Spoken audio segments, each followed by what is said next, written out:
acceptable to wear binkies, neon-colored bracelets, platform shoes, is at a California rave. You may have heard of one. You may have been curious as to what they are or what goes on at them. Some are afraid. Some hear rumors and stories that they've heard about their friends. California is home to one of the fastest and largest growing rave trends. You may have heard that it goes on in Europe, but California is the largest. You may have seen flyers that are all over our parking structure. They're EDC, whatever. I'm going to discuss certain aspects of raves, such as the music, the lights, the people who attend, and the drug culture that is associated with it. First off, the sounds of heavy bass and electric beats are the sounds you'll be hearing when you go to raves. Some may think that it's really repetitive music, and DJs from around the world come play. They're from countries of Europe, United States, Canada. They travel all over, and they're all professionals at different areas of music, such as house music, trance, dubstep you may have heard of. And it's becoming really popular in just the regular pop music that you hear on the radio. They usually last for about 9 hours, and the speakers usually play music that's about 135 decibels, which is about the same noise coming out of a jet engine. So you can imagine what that does to you. The bass coming out of the speakers is so loud that you can literally feel your hair tingling on your body, and you can feel it inside of you. There's several different stages usually at them, maybe more than one, just to hold the different genres of music. To add to the music is the lights. Professional light board engineers, they create lights that match the beats of the music, adding a visual to the song, and really they set the mood of the song. They use spotlights, strobes, lasers, fireworks, they use performers, maybe dry ice. Raving is not something new. It's something that's developed in Europe. It's something that the United States has created their own image of. It's different everywhere. Here we wear bracelets and binkies, and over there they just wear regular clothing. It's a trend that has attracted people of all ages, people from high school. I've even seen people 12 years old, 10 years old running around, and people that are families, like adults, like 50-year-olds with their kids, as well as grandparents, around 70-year-olds with their neon bracelets all over their arms running around.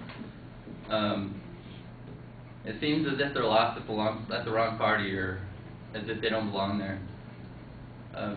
People do not attend raves for just the music or the lights, but also for the drug culture that is associated with it. They use the drug as common amongst people of all ages there, mostly people younger ages, 18 to 25. They're similar to the ones found at regular clubs. Maybe any of you go into LA clubs and stuff, you definitely find drugs at those places. Ecstasy, marijuana, LSD, even heroin, PCP, shrooms, cocaine, ketamine, they're all drugs that are used at raves. They can be considered definitely dangerous places, and also are involved with a lot of drug dealers and just shady stuff going on. Some people use these drugs in excess. Drug use is intended to enhance sensations to boost their energy so they can dance for long periods of time, as stated by Michael S. Scott of the National Center of Drug Control. Some people do use these drugs in excess, and when you're inside of maybe like a stage, the sweat and everything really builds up in there. It can get up to maybe 120 degrees or so, and with 100% humidity, it almost feels as if it's raining. And some people do suffer from overdoses or seizures or anything, heat stroke. All in all, raves are an extremely new experience. Some may be surprised that these are even legal.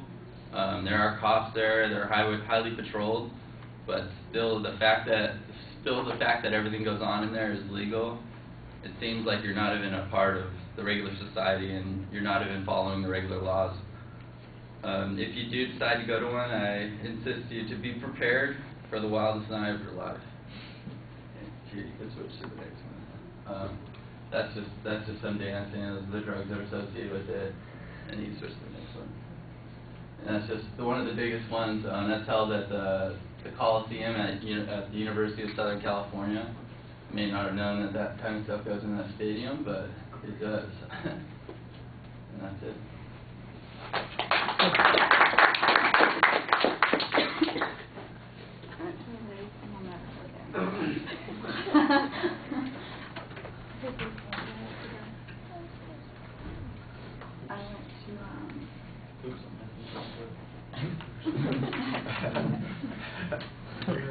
Angeline, what did you think?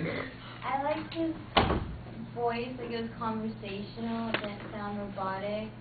His visuals, I liked how he used the first two. I think it transitioned well with his speech. The second two kind of like didn't go with his speech. It was like 3 minutes too late type of thing. But other than that, I think his information was well presented. He looked like he practiced and stuff. So overall, it was good.